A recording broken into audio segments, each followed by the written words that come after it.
Everybody, welcome to the video. It's Sunday, August 29th. We're breaking down this 11-game day slate that we have over on DraftKings today. It's actually a very solid slate. We have a few good pitching options and an overabundance, but we have lots of good stacks to talk about, so it definitely should be a fun one. And if you do find this video helpful in any way possible, please leave a like, subscribe to the channel if you haven't yet already. If you want to take that one step further, become an official member over on Patreon. The link is down below in the description for that. And since we're close to the end of the month, if you do want to sign up now, you can get a couple days for free as long as you stay signed up on September 1st. We're more than happy to hit that refund button for you. We got football coming up in September, so lots of fun things to be excited about. And last but not least, this video is sponsored by Prize Picks. I'm sure most of you know what it is by now, but if you don't, it's daily fantasy sports simplified, just you versus the projections. There's no sharks, 150 max contests, or salary cap restrictions, or anything like that. Just you versus the props that they offer each and every single day. And as of right now, for your new signee over on Prize Picks, you can use code CPENN to get a free money bonus. That's an instant deposit match up to $100 when you tell them I sent you. But I think that'll be it for the plugs for the most part. So without further ado, let's dive into today's video. As always, we'll start with the pitchers and move on to the bats. And we have a short list here, and it looks like we're going to be splitting up a little bit for pitcher, but I'm not liking really any of the cheap options. Yeah, maybe you could take a chance on a few of these guys, but kind of have a tight core of pitchers today. But we'll start top with Dylan Cease. $10,000. He gets a supposedly good matchup versus the Chicago Cubs. Lance Lynn, I said the same exact thing, and they had an even lower implied team total, but they ended up popping off for like 7 runs versus Lynn. He still finished with positive points because he had 7 strikeouts, but was not the day I was expecting from Lance Lynn. I'm sure you guys can totally agree. I was in the same boat. Like, it made no sense to me. The Chicago Cubs are one of the worst teams in baseball right now, if not the worst team, especially versus righties, striking out around a 30% clip versus in the past month or so now. They have no good bats there, no Contreras, no Baez, no Rizzo, no Chris Bryant. Like, this is a very decimated lineup, but they put up runs last night. I don't think it's going to happen again. I'm going to go right back to the well here. And Dylan Cease, this is an overall pretty good matchup for a guy that does have a decent amount of K upside. Looking at his numbers on the season, sporting over a 30% K rate. The ERA, except in Sierra, are all close to 4, and I realize he's $10,000, so that's not super amazing, but it's mainly about the matchup here. I'd be very surprised if he doesn't pick up the win. The White Sox are pretty heavy favorites here. He doesn't give up too much power, limits the hard contact, and limits the homers as well. So I think if you have the money for Cease, he is definitely a very solid option as long as you can get yesterday's game out of your head. And then Tyler Mahle here, $200 cheaper at $9,800. He gets a great matchup on the road, Miami, and it did not work out for Gutierrez yesterday. Early on, he kind of gets smacked for 5 runs, but like I said, his numbers were kind of concerning for me because the ERA was fine, but he doesn't have a high strikeout rate. The xFIP and Sierra were very concerning for me, above 5, and what do you know, he got smacked versus one of the worst teams in baseball. But Tyler Mahle is definitely a better pitcher than that. He can be a bit more hit or miss, but I like the strikeout upside he has, and his numbers on the season are definitely a lot more encouraging. ERA, xFIP, and Sierra all around 3.7. Only a 3.7 implied team total here. Pretty heavy favorite. The Reds do have a team total close to 5 today. It's a massive park boost going from the Great American Small Park in Cincy to Miami, one of the best pitchers parks in all of baseball. And Miami in the season has really struggled versus either righties or lefties. Their lineup kind of sucks. That's similar to the Cubs, where these are like 2 of the worst offenses in baseball right now, and you can pretty much use any pitcher against them on most nights. So Mahle with this strikeout upside, definitely think he's in a very solid spot. Then Jose Barrios, $9,100. He draws a supposedly good matchup versus Detroit, a team that will strike out around 26% of the time versus right-handed pitching. But I will say the past 3 games for Barrios have been absolutely awful. Like, I don't think he's topped like 5 or 6 points, I think.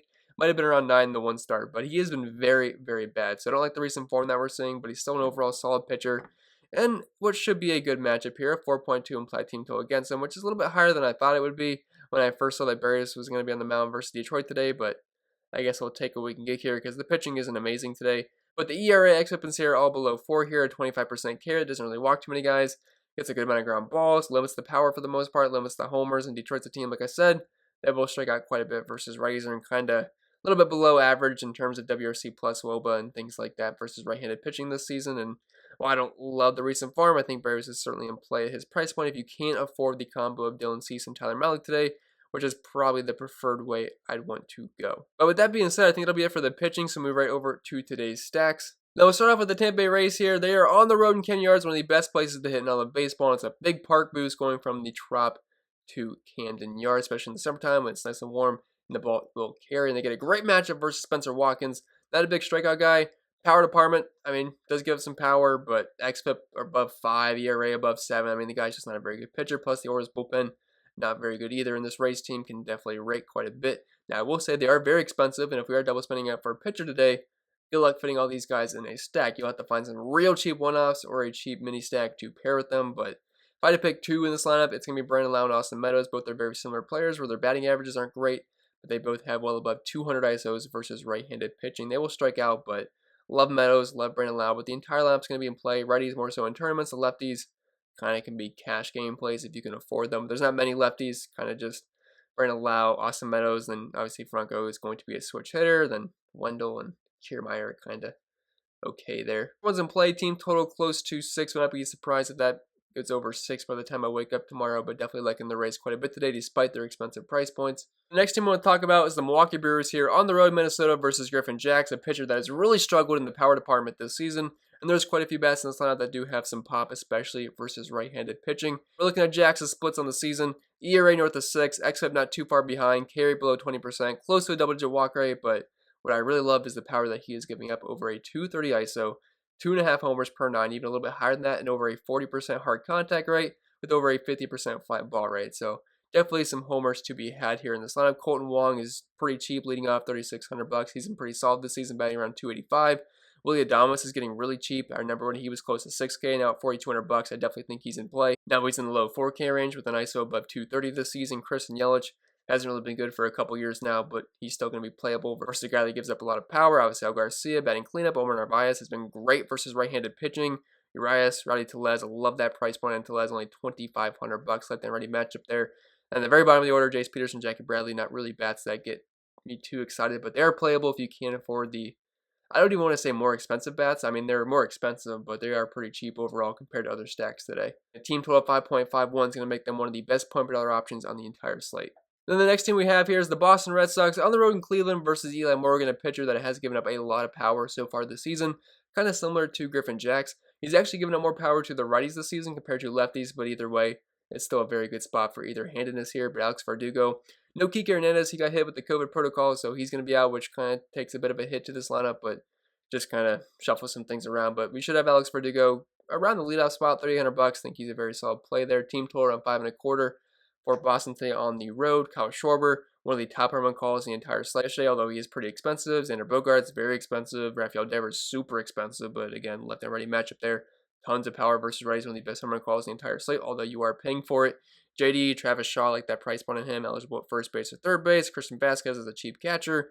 And the bottom of the order probably could be avoided, although, I mean, if you're building 150 lineups, you could probably get some exposure to the bottom of the order because, I mean, they're in play. It's just they're not going to grade out as well on paper, but I do like the Red Sox quite a bit here in Cleveland. And then moving over to the Toronto Blue Jays, they get a pretty solid matchup versus lefty in Matthew Boyd, who hasn't been terrible overall this season if you're just looking at season splits, but I'm definitely going to give the edge here to the Toronto Blue Jays righties over Matt Boyd today. Bo Bichette, $4,800, Marcus Semien at $4,800. Vlad, I mean, has all the power in the world versus lefties, close to $6,000. Teoscar Hernandez, assuming he's back in the lineup, only $4,600. And I say only, but it's not terrible. It's not like he's close to $6,000 and batting cleanup for one of the best offenses in baseball. Definitely looks pretty appealing with the team total above 5.25 today. Alejandro Kirk, Espinal, Gurriel, Randall Grichuk, Reese McGuire if you're looking for a dirt cheap catcher. I mean, all these guys are certainly in play today. And while I don't think Matthew Boyd's the worst pitcher at all in this slate, there is quite a few guys that hit left-handed pitching very, very well in this lineup, and I do give them an advantage over Matthew Boyd today. Then moving on over to the Cincinnati Reds, opposite of Tyler Mahle, where it's a great park shift for him. This is a bad park shift for the Reds offense, but they get a great matchup versus Luzardo, who's given up a ton of power so far this season, like over a 250 ISO, a lot of homers either versus lefties or righties. I prefer the righties here, but I think pretty much everybody is in play. I know the team total is not great, around 4.5 here, but I like their price points for the most part. It's not a super expensive stack. India's in the low 4K range, as well as Tyler Stevenson, Nick Castellanos on the mid 4K range. He's been killing lefties all season long. I mean, lefty on lefty spot here, but I think he's fine at his price point. Cal Farmer's a dirt cheap shortstop at $2,600, batting in the middle of the order.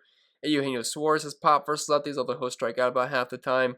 Naquin, more of a guy I use versus righties, but maybe we'll see a righty at some point anyway. Then Aquino, if you're looking for a dirt cheap right lefty matchup there. But I definitely think there's some home run upside to be had.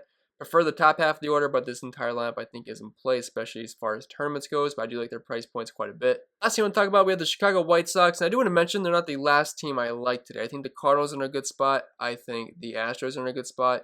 I think maybe a one-off like Byron Buxton on Minnesota because of that price point's a very good play. Just because I don't talk about them doesn't mean I don't like them today, but I do want to talk about the White Sox. They get a good matchup at home versus Cal Hendricks, a pitcher that has a lot of power this season, close to a 200 ISO. He's kind of an annoying guy to sack against. I don't usually mention teams versus him because he's a decent real life pitcher, but he's allowed around a 200 ISO on the season. A lot of these guys have plenty of power in their bats. Tim Anderson, not a huge power guy, but leading off, good batting average kind of guy. Lewis Robert, $300, like that price point quite a bit. Kind of reminds me of Michael Brantley in terms of where he's on a very good offense, bats in a good spot in the order. Is a very solid player, but it's still kind of too cheap in my opinion. Abreu, Eloy Jimenez, Moncada, Yasmani Grandal recently returned. Say Hernandez, Andrew Vaughn. Like, there is no easy outs in this lineup, so I don't think Kyle Hendricks is going to have the greatest time here. Plus, they have a team total north of 5. And it's not super hard to stack these guys either. But with that being said, I think that'll be pretty much it for the video. So I hope it was helpful, and if it was, make sure you leave a like. Subscribe to the channel if you haven't yet already. If you want to take that one step further, become an official member over on Patreon. Link is down below in the description for that. And don't forget, this video was sponsored by Prize Picks. It's just you versus the projections. And as of right now, you can get a free money bonus up to $100 when you use code CPEN and tell them I sent you. But I think that's going to be pretty much it. I will see you guys in the next video on Monday, and I hope you guys enjoy the rest of your weekend.